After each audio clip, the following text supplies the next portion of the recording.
We're back with a fresh episode of What's in the Box. Come see what watch we've got this week.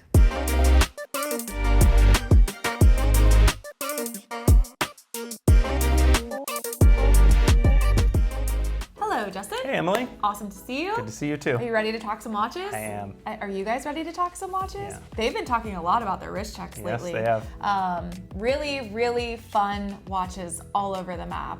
I always try to remember exactly which ones were the most surprising, but as the week stacks and we film a little bit ahead, I end up blurring out. But Yeah. seriously, you guys are showing up with I the love wrist reading through them though. checks. There's always some cool stuff in there. Yeah. It's funny because I'll run to you and show you, oh my gosh, look what this person shared. And anyway, so I hope you guys keep it up. We will do the same. So would you like to kick us off Should we with start the up? wrist check? I have a good one today. Get the Tudor Oyster date. Come on. Man, I love this one. Is this the Monte Carlo or something? Yeah, this one's such a Officially cool. named. Yeah, and this is the older version. They did a re-release of it, which I think is really neat as well. It has the home plate chronograph. Oh yeah. Registers. I also really like, and this is weird because this is not good for me, the Cyclops at 6 o'clock. Because you know me, I'm a Cyclops hater. I don't like them.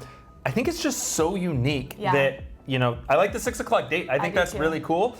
And then to put the Cyclops there is really unique. I rarely see that. So anyway, I think I like it because of that, not necessarily because of the Cyclops, but because of the uniqueness and originality. Yes. But yeah, I mean, that's a gem of a watch. it's a cool watch. I like the coloring too. It feels really fresh, even though it's not. Right. It's relatively old. Yeah. Which is awesome. Yeah. Those watches stand the test of time. So. It's a good one. Great choice. What do you got on? I have on a Rolex Cellini. I love this watch. It's all yellow gold. It's very Emily. Time only. Yep. It's gorgeous and yellow gold. It's really all about the case shape for here. Bezel's pretty great too.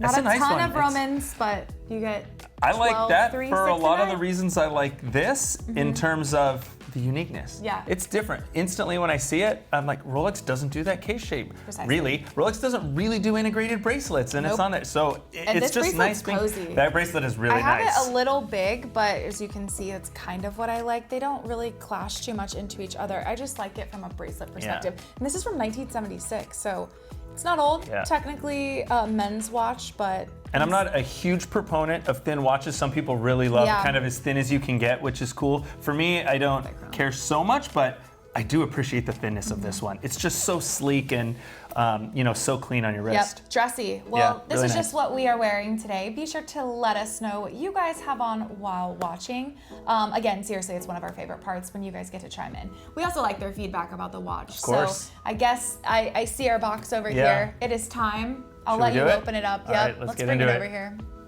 Our little elevator music. Thank you, Anton.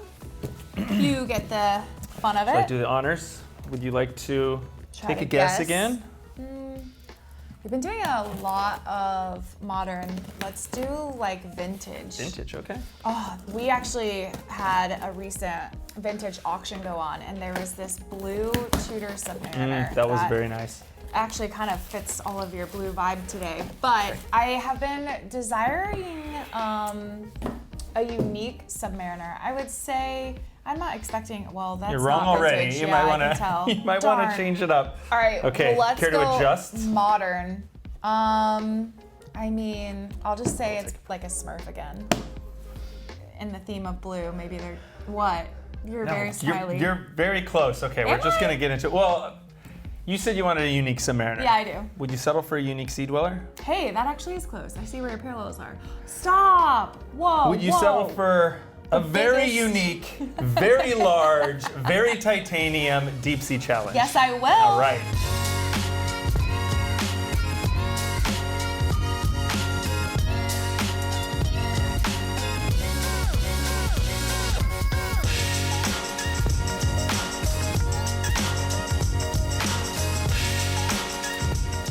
What? 126067. This is great. 126067. That I thing believe is so, yes. massive. Let's look at the box. See how it has. It's right? different. Right? It has just a little stamp up Yeah. top versus that little fold out. Yeah. Okay, we're already starting new. Okay, this is great. Does this It's qualify special. as a sea dweller anymore? Technically, it's just a deep sea, right?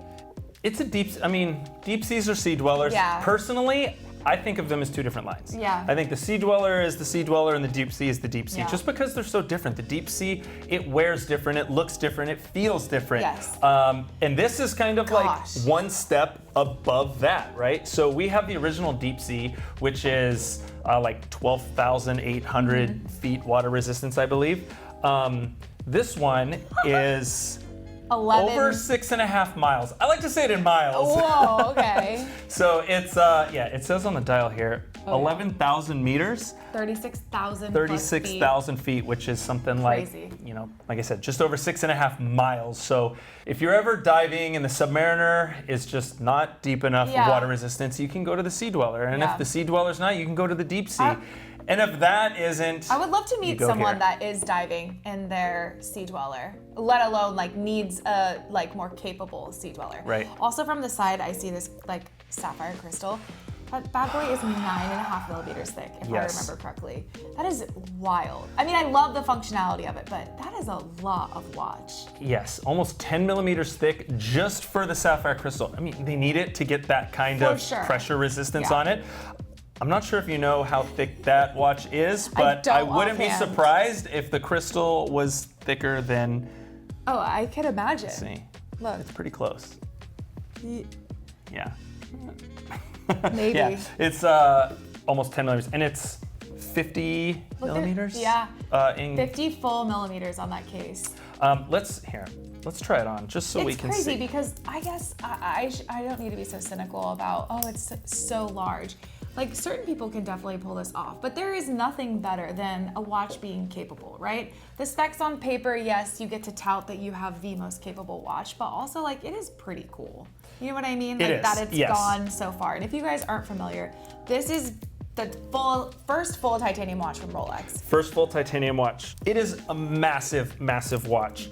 That looks Being crazy on you. full titanium, it doesn't feel that heavy. No. Which because you think it would, just from even looks alone. the Deep Sea, which is a very large watch too, not this size, very large. It feels really heavy. It feels like a huge chunk of metal, and this one does. It feels big, but it feels lighter than you would expect. Yeah, it really does. And that's just like your eye being tricked. Look, it's not a watch for everyone, right? It's not a watch for everyone every day. If you want it, if you want something special, if you like big watches, it's all for you. I like it. Again, I don't know that I would wear it every day. I would definitely wear it sometimes. It's, you know, it doesn't fit under your cuff well, and it's definitely a statement on your wrist.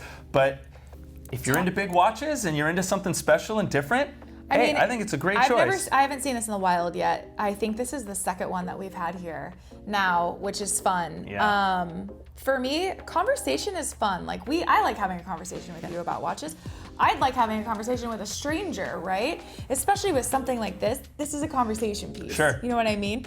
First thing I'd probably ask is, have you gone on a dive in it yet? How far'd you go? You know, just to try to figure it out. But this looks wild on you. It does look wild on you. I'm a big proponent of, you know, there's no such thing as a watch that's too big. If you like it, wear it. I mean, go ahead, pull it off. That one just might be too big for you. We're getting into like Breitling sizes here. The positive sides, right? Let's go back to this. Bracelet, super comfortable. I love a titanium bracelet, and they did this right. It's really nice. Being full titanium, one, it's special, it's a piece of history, right? We're talking the first full titanium watch Rolex has done. So it has the Glidelock, which I love that feature. I love it on the Deep Sea. I think it's really functional and really well built. It's what you expect from Rolex, right? The bracelet feels solid and appropriate for the size of the case.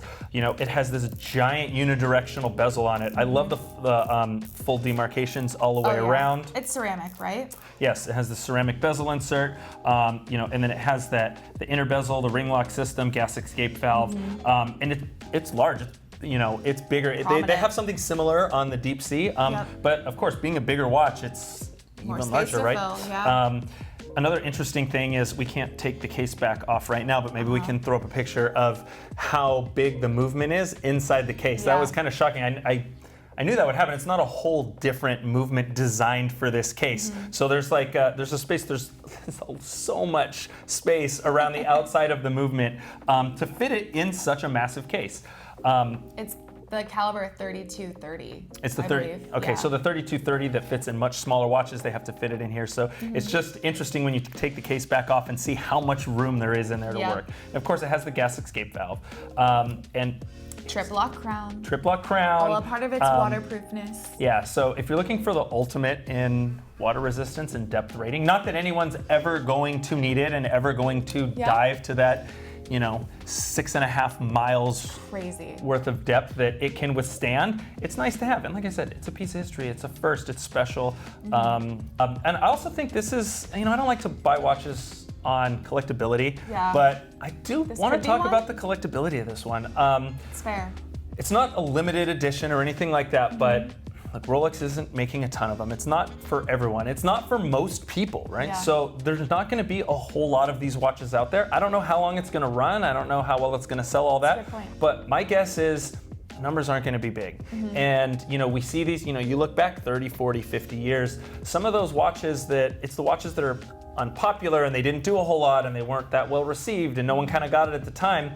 And then that leads to there not being that many of them out there. Now we come back around and someone realizes how great it is and starts having a new appreciation for it, and those are the desirable watches. And I could really see this one being in that, 40 years from now. Do you remember that crazy giant deep sea challenge that Rolex did? 50 millimeters? I've never seen one of those. Not to be confused with the solid yellow gold version, right? Yes, that one I will love to have hands-on. And now that we've been hands-on with this one, that one will be fun. I would love to see that. Yeah, we haven't seen that yet. Yeah. No, that is crazy. Who knows if we ever will, A point on this one. This is the second one we've seen, and it's only been recently that we've got any of them in, and it's been out for a little while. Yeah, I mean, seriously. we get new Submariners. The new, Submariner came out. It was within weeks we got one in. True. It's so true. those start coming in. The GMTs, a lot of the Presidents and Datechas, all those that we're really excited when we see them at the show, or we see them announced on Rolex's site. A lot of them come in fairly quickly. Yeah. And then there's ones that don't. This is one that hasn't. So yeah, it's a special watch. Absolutely. There. Well, we're curious, not just what we think. We've shared it. You heard it. What do you guys think of this watch? Let us know in the comments. Pick out the good. Point out the bad. There's a lot of comments about this one. I want to read them. Speculate a little bit of, what you do with this watch. It sounds like there's a lot to talk about here, right?